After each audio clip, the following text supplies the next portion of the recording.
Can you ask your colleagues if they feel they belong in the workplace and what is really wrong? So, and that's what I'm trying to solve in my community, making yourself available, getting yourself involved.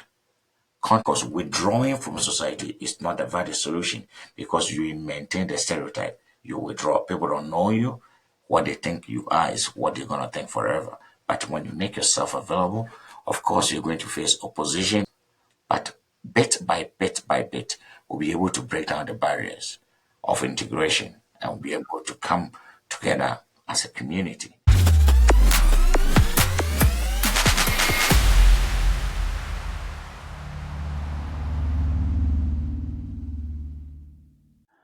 Welcome back, folks, to the Coachful Coaching Leadership Podcast. I'm David, and today I'm here with Odame.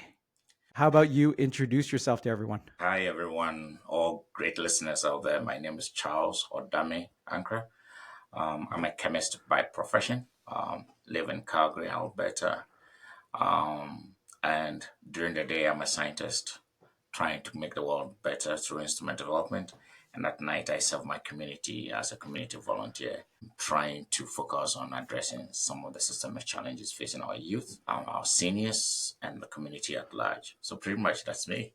So before we started recording, I asked you leadership Yes. and what that means to you. And you said leadership is service, Yes. leadership is a calling, it's about training, Yes. and it's about mentorship.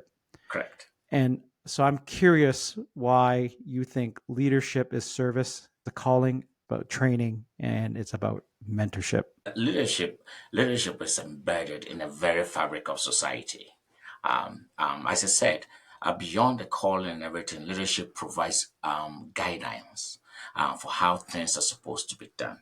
So if you're in a community, you're in a society where there isn't a clear direction, you need leadership to point you in the right direction. If you are a father at home, you have young kids, they need leadership to grow up, to become awesome individuals for society. If you go to school, you need leadership to guide you to become the person you want to be.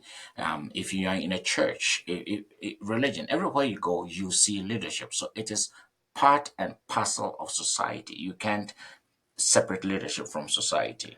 Yeah. So since it's part of society, then the question is who becomes the leader? And as I said, usually the people we see in front of the cameras are not the actual leaders. They are people behind them, making them do what they do, making them put their best foot forward to create a path for things to be done, for a vision to be achieved. And and that aligns really well with a lot of what we hear about servant leadership, where you are serving the people Correct. people who you are trying to boost up, to let them gain the limelight, let them Yes. be the ones who are serving. You're teaching them how to serve the community. You're coaching Right. them. You're making them better to make the world better. And when I look at your background, it seems like you're a leader in many ways. You're an accomplished scientist. You Yes. have three patents under your name? Three. Three patents, excuse me. You have a fourth one coming? Well, working on it. Okay, well, I'm disappointed that you don't. Working on it. So you have three. You're an analytical chemist. Yes. Yep. And you work on climate technology right now. So Absolutely. So there's that, and then what you've done for your community. I mean, the accolades are numerous, but one of them that caught my eye was, in addition to all the other accolades, was a year ago you were selected for the Queen Elizabeth II Platinum Jubilee Award. Correct. For your service to Canada, your service to the province of Alberta, and to Calgary. Yes. So when it comes to servant leadership and leadership itself, it really sounds like you lead from a perspective of your vocation, right? Yes. And what you are doing to help with climate change, but you're also helping the community and serving the community.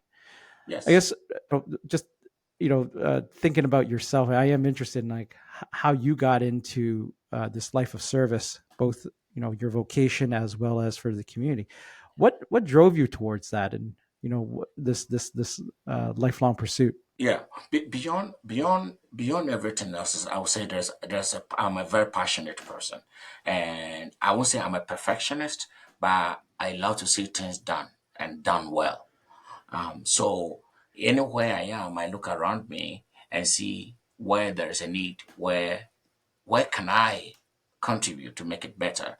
So either at work, at home, in the community, wherever I go, I look around to see what is there. How can I contribute to make it better? And I am the type who loves to work with people. I don't do it alone. I always like teamwork. I Hmm. go to people, I ask them the most difficult question you can ever ask is, how do we do it together? You know, you ask that question and people just be like, oh, yeah, you're interested. Come on, we need more people. Like that awareness that there is always an opportunity for you to contribute. There's never a situation whereby there's enough leaders in every sphere of life. There's always a need. And I find myself in a situation whereby I close from work, I go home, I'm like, what is impacting community? What are the things that is affecting community? Especially my community, the immigrant community. What is impacting us? What is the government doing to solve it? And are they doing it right? Hmm. Is it representative of what I know how it should be done from where I'm coming from? David, let me take you on a quick journey. Yeah, Where let's go.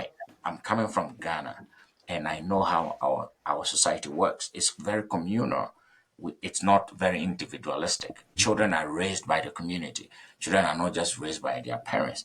I remember when you don't go to school, you can meet an elderly man in town. He will query you, "Hey, this is school going time. What are you doing here? Whose son are you?" Okay, they will hold your hand, drag you to school, and look for your parents and tell them, "I saw your son out of school. Seriously, I don't know what he was doing there." And you're in big trouble Yep. because your parents will not take kind with you. So at home, we had protection. In the community, we had protection. We never felt alone. And then I come here and I see that this is a more individualistic, more egalitarian society where everyone is on its own. And I realized that it takes a long time, it takes a generation or two for people to actually understand the society. To think that first generation is ever going to get it right is a huge mistake. So government keeps pumping money, pumping money, pumping money. There's no results. So as a person, when I saw that, I was driven to help and solve this problem where in the immigrant community, Hmm. where I think I can bring some perspectives, where I think I can become an example to the young kids. They can see a black scientist, they can see a black chemist, they Hmm. can see a black leader who does not fit the stereotype they've been made to believe of black people, Hmm. and to give them hope, to revive their dreams and ambitions, to let them know that they can do it and it is possible. You bring up the word community a lot, and contrasting it to, I mean, we're here in Canada, but I don't think it's very different to our any listeners in America as well, and maybe many other countries in the Western world where, um, I, look, when I grew up, you just reminded me of something. My parents were immigrants to Canada over 50 years ago. Yeah. I think the fortunate thing was that there was a lot of people in the same generation as my parents who came here at the same time. They came over here when the first Trudeau was in power in the Yes. early 70s, and there was a big push for immigrants and integrating them into society. And Correct. there's a lot of people who look like me on my street, Yeah. and it was exactly that. If you did something wrong, mom and dad heard about it, and you know, I don't know what's worse, mom and dad or our one of the aunties down the street. Absolutely. So, Absolutely. but either way, your parents would hear about it, and there was a sense of community there. But now as an adult and raising my own children, I live Yeah. in I don't know if it's the neighborhood. I don't know my neighbors as well, No, and I sometimes don't even see my neighbors all winter because absolutely. they go to work early and leave come home late, and there's no I don't know what it is, Odame. Like It's, I don't know if you felt that, and it is. yeah. I hardly see my neighbors. I hardly see my neighbors. And sometimes during summertime, I hardly see my neighbors. And I have to make a conscious effort to knock on doors sometimes to say, hi, hello, Yeah. hi, I'm here. And I don't know Well, it takes a lot for you to understand, to get to understand that it is normal. Because from where I am coming from, that is not normal Hmm. not to know your neighbors. It is Yeah. not normal for your neighbors not to come and welcome you. It is not normal for you not to see your neighbors for a whole week and Hmm. not budge in to say, hey, the whole week, what's happening? I've not seen you. But now society is moving in a direction of becoming more individualistic. And I think that it is very rife in the Western world where people keep to themselves. Yeah. And if you don't make the effort to get to know people, it becomes almost impossible Hmm. to know people. Sometimes you don't even know what professions your neighbors are into. You don't even know whether your neighbors can even inspire your children to Hmm. become like them. Hmm. You have a kid who wants to become a police officer. Maybe your neighbor is a police officer, who can inspire that kid to become a police officer. I don't know whether it's something that is very prevalent in our community that we don't see that a lot. In Canada or maybe in the other side, they see it, but because it is done in a different way, Yeah. in a subtle way, we don't see it the way it is done back home. Yeah. I don't I, know. I don't know. Do you think, and I have no context around this, but do you think it's how, is it purely because of attitudes, or is it how our communities are literally set up, like how our houses are set up? Um, you know what I mean? Like, is it something to do with that, like bigger properties, Yes, fences, yes. um, you know, tours? I think one of them is how the community is set up. I think Yeah. how the community is set up, it's set up in such a way that people are self-sufficient. You don't need anything from the next person. So Yeah. there's no and hence that goes into the lack of awareness that hey, we need each other Mm. to survive. Unless there's something that happens on the street, then you begin to hear it in the news, and you're like, holy, this actually happened next to me, and Hmm. I actually got to hear it in the news. That tells you how much removed we are from the fabrics of community. Yeah. And it's even worse in the Black community because our integration is really, really, really hard. You don't easily get people inviting you into their homes. Hmm. You don't easily get people welcoming you into neighborhoods. You have to carry on this extra burden of proving yourself to be who they think you are not. You have to prove yourself to be the opposite of what they naturally will stereotypically put you Yeah. into. So it becomes even harder in our community for us to integrate as immigrants. Hmm. And David, I have seen second generation kids who are still not well integrated in the community. Second generation in my community. So it tells me that there is a bigger problem we need to look at by creating awareness to community, to society. That Hmm. hey, look around you. Let us Yeah. build a more inclusive society, a more inclusive community. Do you know your neighbor? Can you go out to say hello? Can you check in on your neighbor? Can you undertake activities and deliberately invite people in? Because Yeah. sometimes people don't feel welcome, they withdraw. But when you open up and invite them in, you realize that hey, these are amazing people. So I Yeah. want to see community coming back to how it was 50 years ago. Yeah. Yeah. And you actually bring up a good point there. I wonder, even it's not necessary, even just an immigrant experience. It's just you happen to be coming here at a point in time Correct. when people are just very separate on their own. Yes. And Correct. yeah, and that brings up a good point. Like, what if it was the 1950s or Correct. 1960s? Yes. What would your experience have been? I don't know. Like I don't know I either. asked that rhetorically. I don't know the answer to it. So, just when you think about then the sense of community and integrating into a society, and it sounds like and I've heard this a lot from the Black community, especially, like, Yeah. you are coming out with a few strikes on you, even though you did absolutely nothing to Yep. deserve it. Guilty until proven innocent, right? Yeah. In many ways. So how are you helping the community? Like, you've done a number of things, and Yeah. if I So can, yeah, I'll let you speak to so it. the ways I'm helping the community, it is deliberately creating awareness and making sure we are showing up at places that people don't expect us to be. Hockey game is a big one.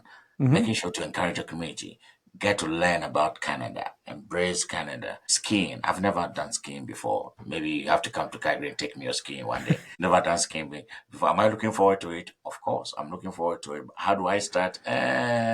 One day. It's on the bucket list. It's on the bucket list. But having the opportunity to tell these children that, hey, you belong. Sometimes I meet the kids and I ask them only one question. Do you feel that you belong in your school? Do you feel you belong in your class? Do you feel you belong in your home? Do you feel you belong in society? David, this is a powerful question. And the answers that the young generation will give you will blow your mind. Will blow. So what do you hear that blows your mind? So from home, yeah, I feel I belong at home. Community, yeah, no one cares. Like nobody cares about me. It's like nobody cares. School, school is variable. Some will say yes, I feel I belong in my school. And some will say no, I feel like people from our community get disproportionate punishment Mm-hmm. for the same offense. So a kid, you can see that kids from other communities will offend the same way. They also offend the same way and they get suspension. The others get a Yeah. warning letter. So Mm-hmm. they begin to see this sharp application of justice right from Mm-hmm. school. And Yeah. the gap begins to widen. And then Yeah. the kids begin to feel they don't belong. Yeah. So the question is, can we sample people, David, and genuinely ask them if they feel they belong? I think it is an important question for every Canadian to ask. Do you belong at workplace? Can you ask your colleagues if they feel they belong in the Yeah. workplace and what is really wrong? So, and that's what I'm trying to solve in my community. Mm-hmm. Making yourself available, getting yourself involved, contributing your quota to the well-being of society. Because withdrawing from society is not a valid solution because you maintain the stereotype. You withdraw. People don't know you. What they think you are is what they're gonna think forever. But when you make yourself available, of course you're going to face opposition, you're going to face all forms of resistance, but bit by bit by bit, we'll be able to break down the barriers of integration and Mm-hmm. be able to come together as a community. Because it is not just about us, it's about the children we are giving birth to here who do not have any immediate experiences from where I'm coming from.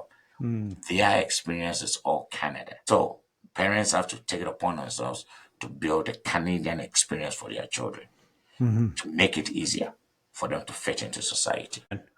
That could be a tough challenge for new immigrants themselves. Like, Yes, and I speak from experiences in some way. Like my parents, I have to say, I have to give them credit. They did pretty well, right, right? But even to this day, their English isn't that great, correct, right? absolutely, yeah, And they're old.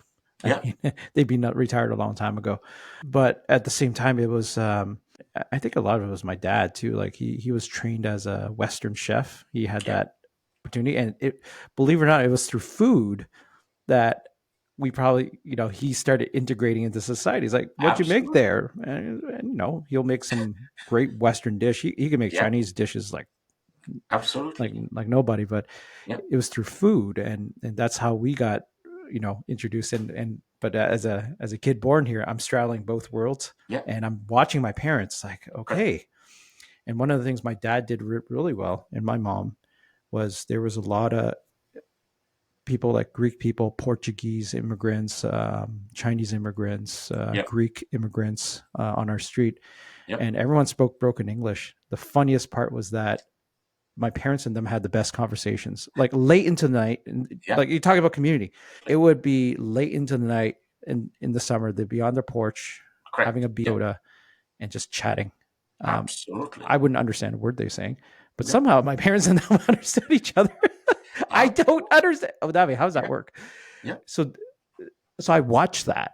I did watch that as a child, like yes, how they made an effort, and it was, they liked it too, right? More so my dad than anyone absolutely, else. And I guess is that sort of like what you're talking about, like where the parents have an obligation? Is that the word you use? I don't want to put words in your mouth. Like an Yes, obligation yes, almost to yes. The parents have to an integrate obligation yourself. to So integrate your themselves. kids it makes it easier. It makes it easier for them. Makes it so easy for them. For example, in getting themselves involved with school, Mm-hmm. you need to understand what is going on in your kids' school. Mm. You need to understand their struggles. You need to appreciate that they're in a different environment. An environment you as a parent, as a new immigrant, you do not understand. You need to go to their classroom and have conversations with their teachers. So the kid knows that you are there. You are there. You're invested. You are invested in them. And that is very crucial. But David, there is a challenge there for new immigrants. They have to work 2 or 3 jobs to be able to get by. It's a given. Yeah. Dad has to have 2 or 3 jobs. Mom has to have a job or two. Yeah. So the luxury of adding that burden onto the 24/7 becomes so limited in what they can do in the 24/7. And then you But add a language barrier, and the language barrier, cultural barriers, cultural barriers, and educational barriers. education Um, barriers, these are all realities. that with parents. They didn't Absolutely. have a more than a grade school, less than a grade Correct. school education. Yeah. They came from a different time, and Yeah. also they went through wars and revolutions. Correct. So education wasn't top of mind. Survival was. Absolutely. But then there's the language, right? Yes. They knew the difference between an A and B and C on the report card. Absolutely. And I think it is through that we're able to put the children on a good platform to success. Because then we're able to teach them at a very young age. We teach them community is everything. Mm, Community, getting involved, volunteering, contributing your part. That is how you are able to break down barriers. Yes, is there resistance to integration? Of course, you yeah. will face racism, you will face rejection, you you will face a whole lot. But what I am calling for is a clarion call to say, don't back down. Backing Hmm. down is not an option. We need to have a renewed mindset that we are here to stay. Hmm. We are not going. We're not going anywhere. We are here to stay. And to stay, we are going to make sure that our generations down the line will do better than we did Yeah. in terms of integrating into society and get and eliminating or mitigating the harsh realities that we face when Yeah. it comes to societal integrations. And I, for one, if you come to my home where most food that is prepared is traditional food. I always ask myself, are my kids going to be able to prepare the same food when they grow up? Or is going to be a blend between our traditional food and more Western style food? So, how do we blend the two? How do you Hmm. teach the kids to be able to have the best of both worlds so Yeah. they can grow up with their own unique identity and create a path for their generation too? So when you look at the immigrant community then that you work with, Yes, what do you where do you see the opportunity, right, for both like folks like yourself, leaders, to bring awareness, but also for the government to step in, right, to step up, actually not yes, step in, but to yeah, step up. correct. And I ask this question because I know there are questions there right now, Correct. and There and are. I I'm curious, like, where does that stand? Where are the gaps that Yeah. we need to fill here? Yeah. The first gap is that, and I want to use your platform to appeal to government and other agencies. I want to appeal that they should stop assuming they know what the problem is and begin to throw money at it. They don't know the problem. One, they don't know the problem. They only see the manifestations of the problem, Mm-hmm. like school dropouts, violence, Hmm. and etc. But the real problem they don't know. Then they should not assume they know, and they cannot fix it. The communities can fix their own problem because they know where the problems are coming from. So government must move away from handouts to Yep. offering. Say, hey, this is a pot. What do you need to make your community thrive? Here you go. Go fix it. Let us Hmm. know how it goes. You empower communities when you entrust them with resources. You empower communities to live well when you don't control them Mm-hmm. with poverty sustaining funds. I call them poverty sustaining funds. Well, you cannot solve $1 million problem with $10,000. I've always said that. Mm-hmm. So government should realize some of the problems are much bigger.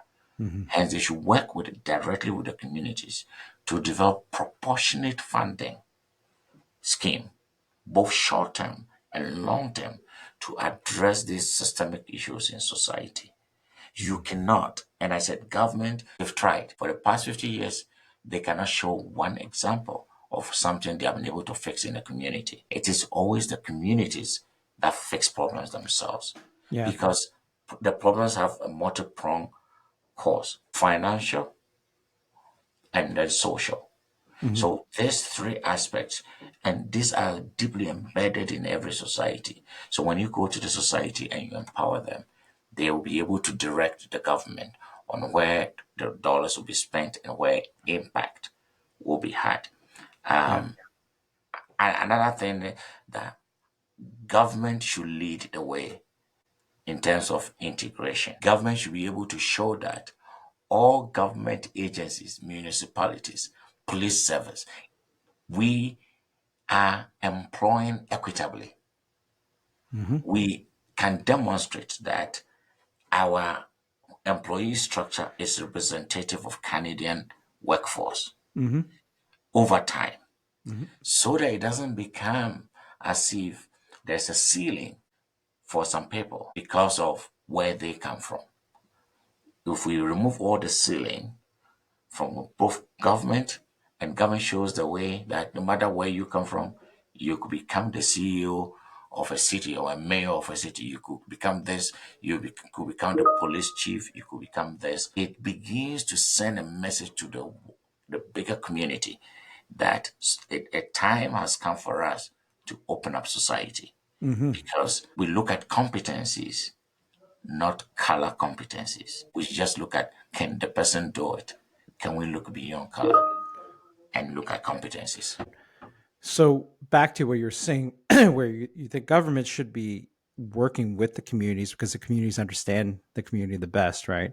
Yes, And I look at one of the things that in your biography that it looks like you were able to get funding from the government to build a Ghanaian Ghanaian community center for yes, newcomers, right? yes.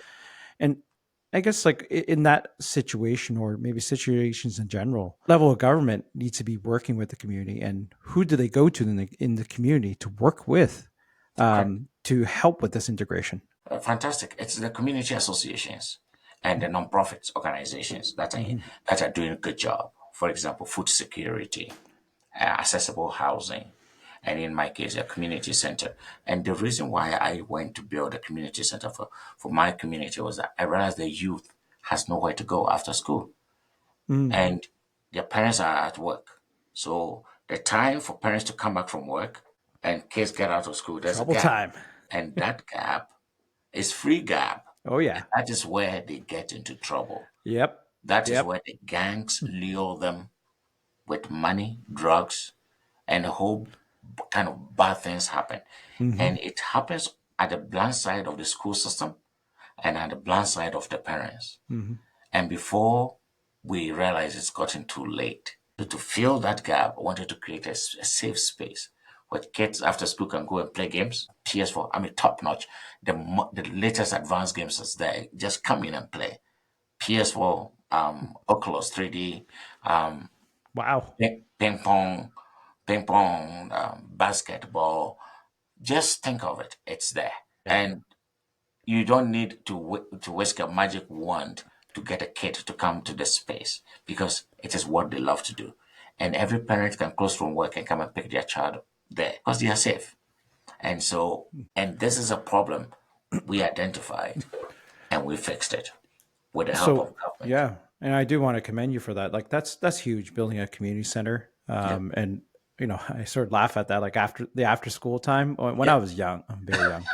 Uh, Fortunately, I found good after school programs at some yeah, point, but I got a glimpse into what it could become and what I could have become. because Absolutely. there are certain places where certain people hang out and nefarious things happen. Right? And I could have easily turned way or the other Correct. if I didn't, if I didn't follow the right crowd, right? And it's way too easy because you know what? Very The easy. crowd that you shouldn't follow, Yeah. they're more fun. They're more fun, man. They're They're more more fun. fun. They're They're more way fun. more fun, especially for like a, when a young boy's mind. Oh yeah, that Absolutely. looks more fun.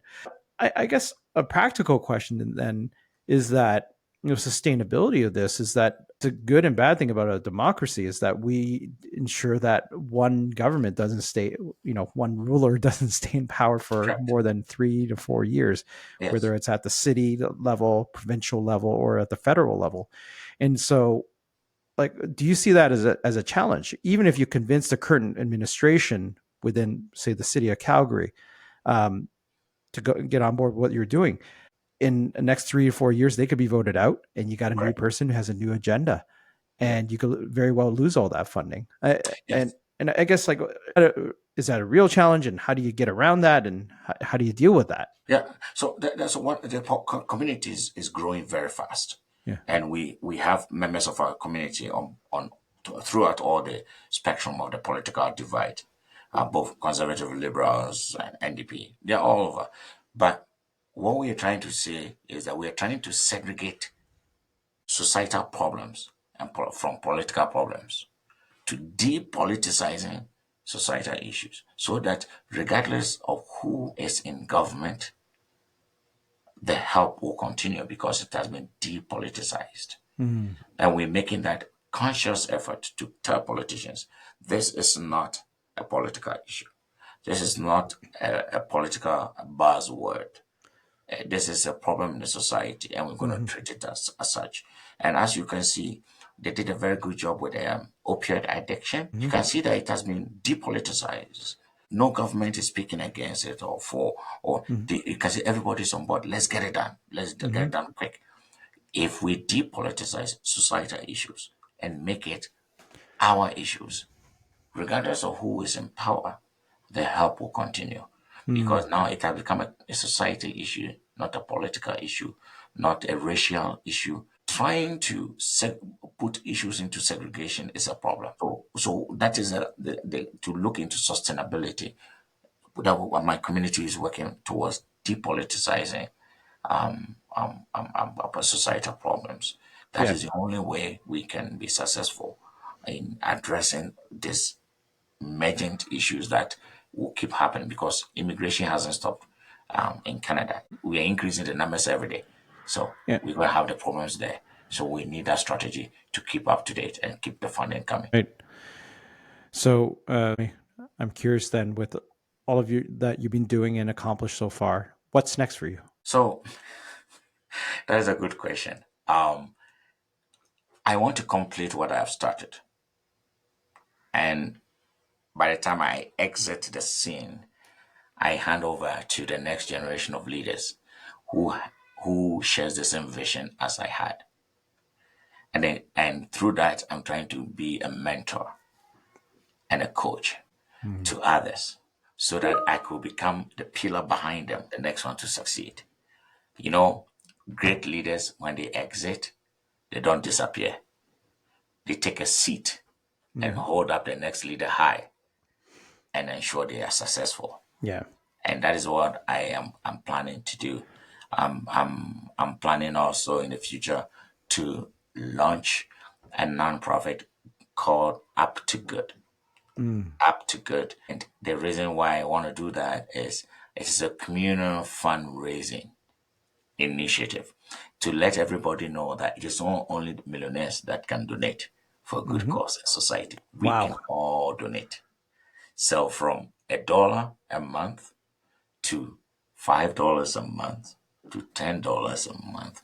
We will mobilize the grassroots for community good. And it will be part of the sustainability model we want to put in place. For Hmm. everybody to know that every month I am ready to donate a $1 from my salary Yeah. for a good cause to ensure that community becomes livable, becomes good for everyone to follow. So that is the next initiative I'm looking at when I finish this work I'm doing. Right. That's wonderful. Thank you. So, Advice, one piece of advice that you could give to all the young leaders, emerging leaders, or experienced leaders out there. Yes. If you could give one piece of advice, what would it be? You can't retire as a leader, so be ready for it. Once you start, it's a lifetime commitment. You can't retire. You can only change roles. Mm-hmm. And everywhere you go, make sure you duplicate yourself in forms of coaching and mentorship so that when you exit, your legacy does not die. It will continue to live. Wow. Last question. And I always leave this to my guests to ask the last question Okay. to me. So, what question do you have for me? Where do you see your podcast journey taking you to? Don't know. That is my knee-jerk reaction. And actually, it's a good thing. The reason why is I started this. This is 1 year now. Okay. 1 year, almost a 1 year anniversary. I have over 30 episodes. Thank Awesome. you. And it's been a journey, and it's a passion project. And it's a passion project to grow organically and not for the purpose of clicks, likes, people clapping for, well, except for you clapping for me. It's not for that purpose. And I was very conscious to do that. And my wife said it best to me. She said, do not make this about work. Do not do it like work. Yeah. Do not make this because this is what you enjoy doing. And that's when you create something that you don't expect. She's seen me she knows me very well. Awesome. And that's when I thrive. And that's when things I do thrive. So where's this going to bring me? I don't know. And that's okay. And that's why at the beginning of this conversation, before we went on camera, I said, okay, we're going to talk about leadership. Let's see where this goes. Absolutely. If we planned out this journey, I don't think we would have ended up talking about the things we talked about. Absolutely. Right? And I'll be honest with you, I've made a conscious decision a year ago to say, oh, I'm not going to talk about government or anything like that. And you know what? I changed my mind. Actually, true. We need to talk about some of the politics and the decisions that are being made that are affecting society. Yeah. And I'm okay with that. Yeah. And so if I planned it out using that mindset, I would not be have evolved to where I am now. Absolutely. And so wherever this evolves and however it evolves, it's my side project. It's my passion project. And I'm doing this for love, for the love of doing this. I'd love to talk to people. And wonderful. I've met wonderful people like yourself in the process. Wonderful. This is amazing because it ties in with a saying that I really love and said, anytime you travel on a new road, you are awake throughout the journey. When you travel on a familiar road, you are likely to sleep on the way. So keep up on the unknown journey. Yep. I'm not sleeping. In fact, I've met many people I never thought I would ever meet in my life. Wonderful. And well, Odame, you're an inspiration to a lot of people. You're an inspiration to your community. You're an inspiration to hopefully the people who listen to this and what you've accomplished, both academically and in your community, and the recognition you've gotten because of that. Thank you. I do want to commend you for that, and hopefully the people who are listening to this understand that. Is speaking of passion, I can see the passion coming out of you. And the glow when you talk about what you're doing for your community. Correct. And what's sticking with me right now is, you're as a leader, you never retire. You only change roles. Yes. I'm taking that away. All right, Odame, anything else you want to share with the crowd out there? I want to say a big thank you to you, David, for creating this platform to let voices be heard and be heard around the globe. It's an unlimited platform. It's a very powerful platform. And I will encourage you that keep going. Don't give up. And I want to say a big thank you to the audience who are listening as well. I want to challenge you to take on a leadership role. I want to challenge you to leave a legacy in your community. I want to challenge you wherever you go. Make sure you do not just walk through, but you leave a bit of yourself. Thank you. All right. Well, on that note, I'm going to call it quits.